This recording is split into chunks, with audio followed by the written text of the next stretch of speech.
Market लगातार gap down पर है और टेंशन ये बनी हुई है कि नए टैरिफ्स, नया ट्रेड डील किस तरीके से आगे रेगुलेट होगा इंडिया और यूएस के बीच में, और यूएस ईरान की टेंशन अलग है। इतनी सब सिचुएशन के बीच में वार एनर्जीज क्या कर रहा है? कुछ भी नहीं कर रहा, बस एक रेंज पर ही स्ट्रगल करता देखने को मिल रहा है। हायर हाइज लोअर लोज का पैटर्न आप लोगों को मालूम है, पिछले वीडियोस अगर आपने चैनल पर देखे हैं तो। शुरुआत करेंगे इस वीडियो की बहुत सी डिटेल से समझने को, बहुत ध्यान से देखना इस वीडियो को, ठीक है। बहुत सी अपडेट्स और साथ में वीडियो के आखिर में हम चार्ट्स डिस्कस करेंगे, ठीक है। सो ये था वार एनर्जीज लिमिटेड का लास्ट वीडियो। यहाँ पर आपको दो ट्रेंड्स नजर आएंगे, 2820 2750। ये वीडियो हम लोगों ने लिया था 6 अगस्त को। 6 अगस्त हम लोगों ने ये वीडियो लिया था। यहाँ पर हम लोगों ने डिस्कस किया था कि 2750 हमारा एक रिजेक्शन है वार एनर्जीज में, ठीक है। ऑल्दो पिछले लगभग 7 सेशन बाद भी आपका कंसोलिडेशन कंटिन्यूअसली देखने को मिल रहा है, यानी कि अभी भी स्टॉक कंसोलिडेट ही कर रहा है। 2750 को टच भी नहीं कर पा रहा है, इसके काफी ज्यादा नीचे स्ट्रगल कर रहा है। अभी हम वापस से इस चीज को समझेंगे, लेकिन पहले खबरों पे आओ। मार्केट एक्सपर्ट्स का क्या कहना है वार एनर्जीज को लेकर के? अभी हम इसको होल्ड कर सकते हैं, ये कहना है मार्केट एक्सपर्ट्स का। इसके अलावा entire solar industry is not in momentum. इनका कहना है कि पूरा का पूरा सोलर इंडस्ट्री जो है वो अभी भी मोमेंटम में नहीं है, ठीक है। पूरा सोलर इंडस्ट्री अभी भी मोमेंटम में नहीं है। साथ में जो वैल्यूएशन है, not getting very handsome valuation. अभी भी कंपनी की वैल्यूएशन इतनी अच्छी नजर नहीं आ रही, और किसी भी कंपनी की जब वैल्यूएशन इतनी अच्छी नजर नहीं आती है, मतलब यह है कि वहां पर इन्वेस्टर्स इंतजार करते हैं उस वैल्यूएशन का एप्रोप्रिएट होने के लिए। अब एप्रोप्रिएट वैल्यूएशन का मतलब क्या हुआ कि भैया क्या गिरा दो स्टॉक को? नहीं। एप्रोप्रिएट वैल्यूएशन का मतलब ये हुआ कि मार्केट की सिचुएशन अभी क्या है और उसके अकॉर्डिंग क्या हमें इस पर्टिकुलर सेक्टर या इंडस्ट्री में अभी एंट्री करनी चाहिए या नहीं करनी चाहिए, वो बताता है कि वैल्यूएशन किस तरीके की है। क्या अभी स्मार्ट वैल्यूएशन है, स्मार्ट इन्वेस्टिंग अभी आपको देखने को मिलेगी? तो नहीं। आज पर मार्केट एक्सपर्ट्स अभी ये अपॉर्चुनिटी वार एनर्जीज पर नहीं बन रही है। नेक्स्ट पॉइंट आता है companies growth plan for the next 3 to 5 years will see the business get diversified. आप लोगों को मालूम है वार एनर्जीज की बहुत सी सब्सिडरीज है। अभी इसी हफ्ते, पिछले हफ्ते 13 अगस्त को कंपनी ने एक अपडेट भी दिया अपने इसी बिजनेस डाइवर्सिफिकेशन को लेकर के। जॉइंट वेंचर के रिगार्डिंग कंपनी की वो अपडेट थी। बढ़िया अपडेट, कंपनी का बिजनेस एक्सपांड करेगा, लेकिन डाइवर्सिटी ऑफ बिजनेस के अलावा कंपनी का ग्रोथ आना बहुत जरूरी है, जो कि वार एनर्जीज में काफी अनस्टेबल नजर आता है। अभी उस पॉइंट पर आते हैं, पहले यहां पर आओ।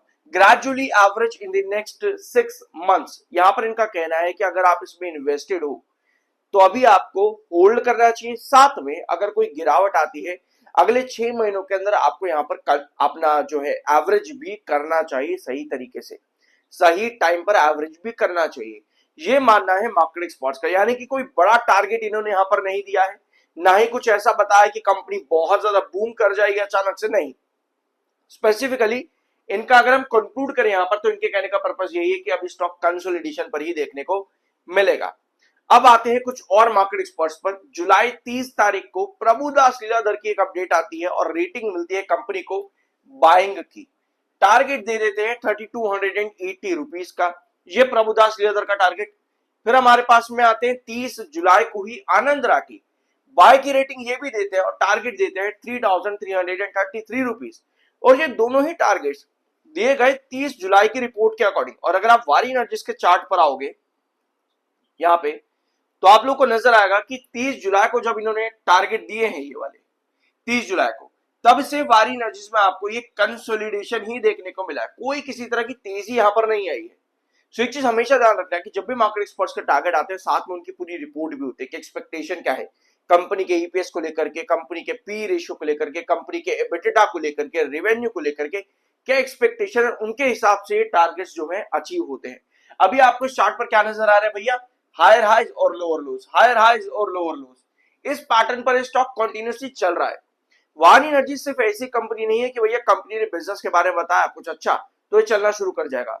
इस पर सेक्टर का बहुत सारा इंपैक्ट पड़ता है, सेक्टर का नया रूल्स और रेगुलेशन। फॉर एग्जांपल आप लोगों को याद होगा अक्टूबर 2025 में सीईआरसी नहीं था, शायद से सीईआरसी था मेरे ख्याल में, जहां तक मुझे याद आ रहा है, आईआरसी सीईआरसी जो भी था, एक अथॉरिटी थी, उन्होंने क्या किया, नए रूल्स और रेगुलेशन निकाल दिए, ठीक है। याद होगा आप लोगों को, अगर नहीं याद तो जाकर के चैनल पर देखना, वीडियो आपको मिल जाएगी। अक्टूबर में नया रूल और रेगुलेशन निकाल दिया पूरे सेक्टर के लिए। वार एनर्जीज पर उसका इतना इंपैक्ट पड़ा कि आपको यहाँ पर लो और लो लगते देखने को मिले, और उस टाइम पर रिजल्ट्स भी अच्छे थे, उनका इंपैक्ट भी नहीं मिला। तो कहने का मतलब ये है कि यहाँ पर सिर्फ बिजनेस का काम नहीं चलता, बल्कि पूरा सेक्टर एज अ होल, क्या नया रूल आ गया, क्या नया नॉर्म निकल करके आ गया, उस पर भी आपको ध्यान रखना होता है। अदरवाइज लोअर लोस और हायर हाइस्ट पोजीशन यहाँ पर वारी एनर्जीज में लगातार देखने को मिलती है। सब्सक्राइब जरूर कर देना अगर अभी तक नहीं किया है तो। अभी हम चार्ट्स पर वापस आएंगे, लेकिन पहले यहां पर देख लेते हैं एक बार कुछ और चीजें। ये है कंपनी के कुछ रिजल्ट्स पिछले क्वार्टर्स के। जून क्वार्टर में कंपनी का रेवेन्यू 7,932 करोड़ का दिखा था आपको, जो कि ईयर ऑन ईयर बेसिस पर 79% का ग्रोथ है। अब आपको कंपनी के जो नंबर्स है ना, हर साल पर बढ़ते देखने को मिलते हैं, लेकिन नंबर्स अकेले बढ़ना जरूरी नहीं है, क्योंकि इसके साथ जो ग्रोथ है ईयर ऑन ईयर बेसिस, जैसे कंपनी ने 79% का ग्रोथ दिया जून क्वार्टर में, ये ग्रोथ और एक्सपैंड होना जरूरी था। भले ही 79% एक बड़ा ग्रोथ है, बट स्टिल जो रिक्वायर्ड ग्रोथ होता है उससे ये कम था, ठीक है, जिसकी वजह से आपको तेजी नहीं दिखी, आपको स्टॉक करेक्शन पर ही देखने को मिल गया। नेक्स्ट आपका आता है ओपीएम मार्जिन, वो 1% कम था, और प्रॉफिट ग्रोथ परसेंटेज भी कंपनी का कितना था, सिर्फ 14% का। Year on year basis company का प्रॉफिट ग्रोथ सिर्फ 14% ही इंक्रीज हुआ, और रिक्वायर्ड ग्रोथ इससे काफी ज्यादा ऊपर था।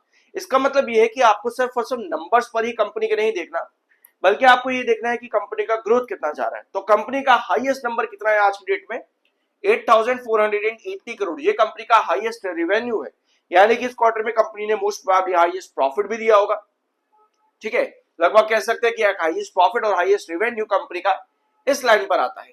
लेकिन अभी जब सितंबर क्वार्टर कंपनी का आएगा तो कंपनी को कितना ग्रोथ देना है, 80% के ऊपर ईयर ऑन ईयर बेसिस पे, ठीक है। तो 6,066 का 80% कितना हो जाएगा, 10,000 crore plus, 10,000 plus crore company का यहाँ पर नंबर आना जरूरी है। यहाँ पर उसके आसपास अगर कंपनी देती है तो यहाँ पर हम जो एक्सपेक्टेशन होती है, देखो ऐसी सिचुएशन पे वो ज्यादा हो जाती है, और जब कंपनी एक्सपेक्टेशन पर खड़ी नहीं उतरती तो वो वैल्यूएशन को डिक्लाइन करती है। यही चीज अभी आपके जून क्वार्टर में भी हुई।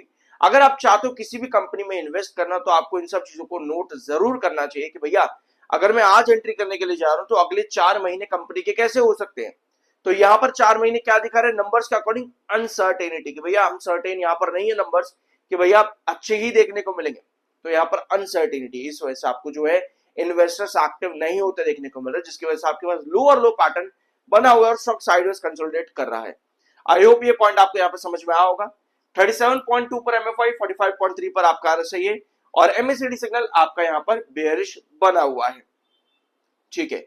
अब आते हैं इसके चार्ट पर प्रॉपर समझते हैं कि क्या पोजीशन यहाँ पर बन सकती है अभी, ठीक है।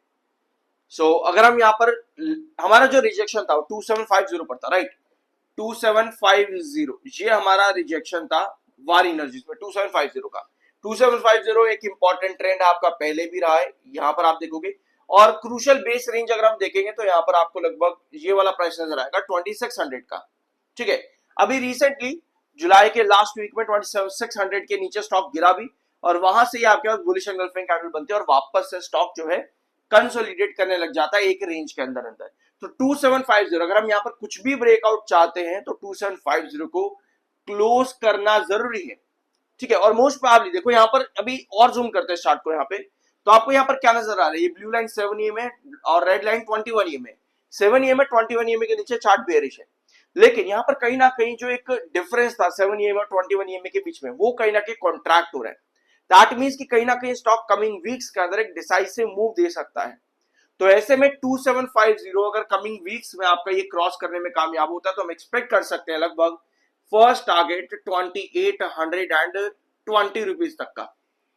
बहुत लो टारगेट है, 2750 अगर क्रॉस करता है, बल्कि 2750 नहीं 2730 अगर हम मार्क करें तो ज्यादा बेटर है।